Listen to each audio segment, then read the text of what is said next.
আজকে আমরা যে চ্যাপ্টারটি পড়ব সেটি হচ্ছে ক্লাস 10-এর ইংলিশের first chapter a letter to god. এটি লিখেছেন জিএল ফুয়েন্টিস। এই চ্যাপ্টারটিতে দেখানো হয়েছে একজন কৃষক ফসল চাষ করেছিলেন এবং ফসলটিও খুব ভালো হওয়ার সম্ভাবনা ছিল, কিন্তু অতিবৃষ্টি ফসলগুলিকে নষ্ট করে দেয়। তাই তিনি ভাবছেন তাকে এবং তার পরিবারকে এই বছর না খেয়ে থাকতে হবে। যদিও ভগবানের প্রতি তার ছিল খুবই দৃঢ় বিশ্বাস। এই নিয়ে তিনি ভগবানের উদ্দেশ্যে একটি চিঠি লেখেন। এই চিঠিকে উদ্দেশ্য করেই এই চ্যাপ্টারটির নাম দেওয়া হয়েছে এ লেটার টু গড। তাহলে আমরা এখন চ্যাপ্টারটিতে যাব। The house, the only one in the entire valley, sat on the crest of a low hill. বাড়িটি সমগ্র উপত্যকার মধ্যে নিচু পাহাড়ের চূড়ায় অবস্থিত ছিল।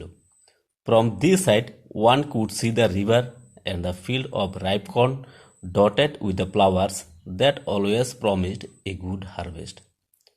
ওই জায়গা থেকে যে কেউ সমুদ্র দেখতে পায়, পাকা শস্যের ক্ষেত দেখতে পায় এবং ওই শস্যের ফুলে ভরা জমিগুলি দেখতে পায়, এবং এটা একটা স্পষ্ট ইঙ্গিত দেয় যে এবছর ফসল খুব ভালো হবে। The only thing the earth needed was a downpour, at least a shower. এখন যে জিনিসটির প্রয়োজন সেটি হচ্ছে বৃষ্টি। ডাউনপুর হচ্ছে অতিবৃষ্টি, অ্যাটলিস্ট এ শাওয়ার হচ্ছে অল্প বৃষ্টি। বৃষ্টি বেশি হলেও হবে, যদি একটু কম হয় তাহলেও কোনো সমস্যা নেই, বৃষ্টি হলেই হবে। Throughout the morning Lencho. তাহলে এই চ্যাপ্টারে আমরা ফার্স্ট একটি নাম পেলাম, সেটি হচ্ছে ল্যাঞ্চো। এই পুরো গল্পটি ল্যাঞ্চোকে নিয়েই লেখা। Who knew his field intimately, had done nothing else but see the sky towards the north east. Lencho যে লোকটি তার জমিটিকে খুব ভালোভাবেই জানত, তার কিছু করা ছিল না, তাই শুধু একমাত্র উত্তর পূর্ব আকাশের দিকে তাকিয়েছিল, কারণ ল্যাঞ্চোর বৃষ্টির প্রয়োজন। যদি বৃষ্টি না হয় তাহলে তার ফসল ভালো হবে না, তাই সে বারবার আকাশের দিকে দেখছিল বৃষ্টির জন্য।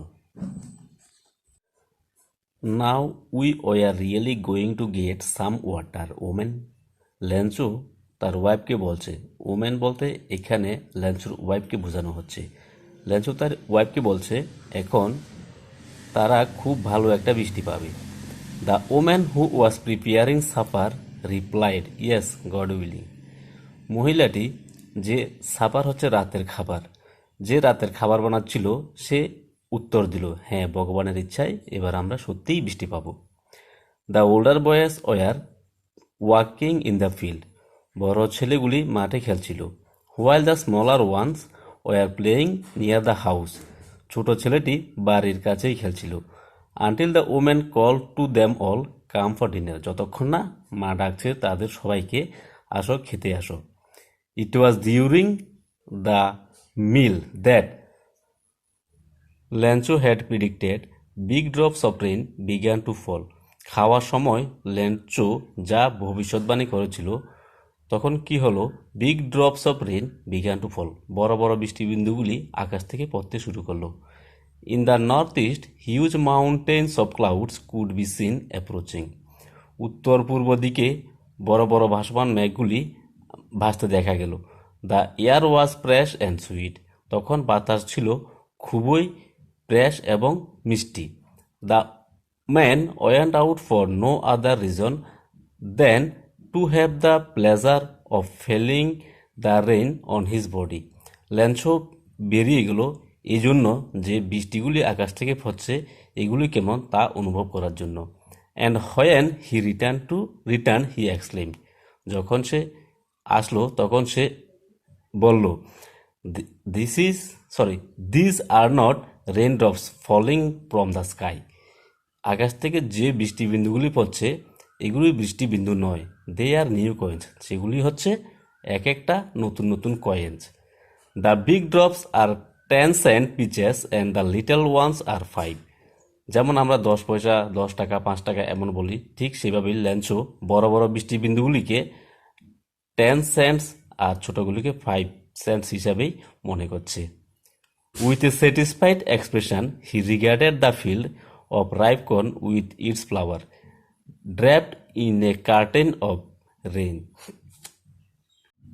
ল্যান্সো এত খুশি হলো যে ফুলে ঘেরা পাকা শস্যের ক্ষেতকে তার মনে হলো কেউ যেন বৃষ্টির চাদরে ঘিরে রেখেছে। But suddenly a strong wind began to blow, and along with the rain, very large hailstone began to fall.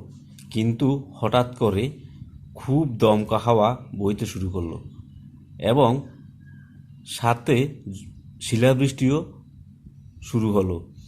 This truly did resemble new silver coins.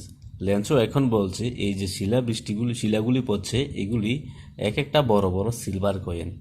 ল্যান্সো এত খুশি, একবার মনে হচ্ছে বড় বৃষ্টিবিন্দুগুলি এক একটা 10 সেন্টস, 5 সেন্টস, এখন ভাবছে যে বরফের চাকাগুলি সেগুলিকে সে এখন সিলভার কয়েন হিসেবে ভাবছে। এত খুশি মনে হয় ল্যান্সো আর কখনো আগে মনে হয়নি নিজেকে। The boys exposing themselves to the rain ran out to collect the frozen pearls. তখন ছেলেগুলি বলছে চলো আমরা বৃষ্টিতে যাই, এই যে বরফের টুকরাগুলি এগুলি হচ্ছে মুক্তার মালা, চলো আমরা এগুলিকে কালেক্ট করে নিই। It is really getting bad now, exclaimed the man. Lencho এখন চিৎকার করে বলল, আরে এই বৃষ্টিগুলি এখন বৃষ্টির আকারটা এখন খুব খারাপ হচ্ছে। I hope it pass quickly. আমি আশা করছি এই সময়টা খুব তাড়াতাড়ি পেরিয়ে যাবে, যেহেতু শিলাবৃষ্টি এবং দমকা হাওয়া সবগুলি একই সঙ্গে আছে আর এইগুলি সবসময় ফসলের জন্য ক্ষতি করে, তাই ল্যান্সো এখন খুব চিন্তিত হয়ে পড়ল। It did not pass quickly, কিন্তু এই বৃষ্টিগুলি বা হাওয়াগুলি খুব তাড়াতাড়ি চলে গেল না। For an hour the hail rained on the house. 1 ঘন্টা ধরে তখন বৃষ্টি পড়ছিল ওই বাড়ির উপরে, দ্য গার্ডেন বাগানের উপরে, দ্য হিলের সাইডগুলিতে, দ্য কর্নফিল্ড শস্য ক্ষেতের উপরে, অন দ্য হোল ভ্যালি সমগ্র উপত্যকা জুড়ে এই শিলাবৃষ্টি দমকা হাওয়া সবগুলি তখন হচ্ছিল। The field was white as if covered with salt. শিলাবৃষ্টিতে পুরা মাঠটি একদম সাদা হয়ে গেল, যেমন সমুদ্রের পাশে লবণ রাখার ফলে জায়গাটা যেমন সাদা হয়ে থাকে ঠিক তেমনই। Not a leaf remained on the trees. খুব অতি পরিমাণে বাতাস এবং শিলাবৃষ্টি হওয়ার কারণে শস্য ক্ষেত্রের গাছে আর কোনো পাতাই রইল না। The corn was totally destroyed. সমস্ত শস্যগুলি নষ্ট হয়ে গেল। The flowers were gone from the plants. গাছ থেকে সমস্ত ফুলগুলিও ঝরে গেল। ল্যান্সোর soul was filled with sadness. তখন ল্যান্সোর মনটা খুবই দুঃখে ভরে উঠল। When the storm had passed. যখন ঝড়টা চলে গেল, he stood in the middle of the field and said to his son. সে জমিনের মাঝখানে দাঁড়িয়ে তার ছেলেকে বলছিল, এ plague of locust would have left more than this. পোকামাকড়ও এর থেকে অনেক বেশি কিছু রেখে যায়। The hail has left nothing. কিন্তু এই যে ঝড় শিলাবৃষ্টি এগুলি আমাদের খেতে আর কিছুই রাখলো না। This year we will have no corn. এবছর আমরা আর কোনো ফসল পাবো না। That night was a sorrowful one. ওই রাত ল্যান্সোর জন্য খুবই দুঃখের রাত ছিল। All our work for nothing. আমরা এতদিন যে পরিশ্রম করেছিলাম সব নষ্ট গেল। There is no one who can help us. কেউ নেই যে আমাদেরকে সাহায্য করবে। We will all go hungry this year. এবছর আমরা সবাই না খেয়ে থাকব।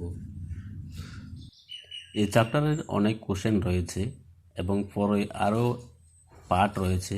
যদি সম্পূর্ণ চ্যাপ্টারটি ভালো করে বুঝতে চাও এবং সমস্ত কোশ্চেনের আনসারগুলি চাও তাহলে অবশ্যই আমার চ্যানেলটিকে সাবস্ক্রাইব করে নাও। যদি চ্যানেলটি সাবস্ক্রাইব করো তাহলে পরবর্তী ভিডিওতে আমি তোমাদের সমস্ত কোশ্চেনের আনসারগুলি দিয়ে দেব। এমনকি ভিডিওতে আমার হোয়াটসঅ্যাপ নাম্বারও দিয়ে দেব। যদি কারোর ইচ্ছে হয় আমার হোয়াটসঅ্যাপে SMS করো, তোমাদেরকে আমি আনসারগুলি সরাসরি পাঠিয়ে দেব।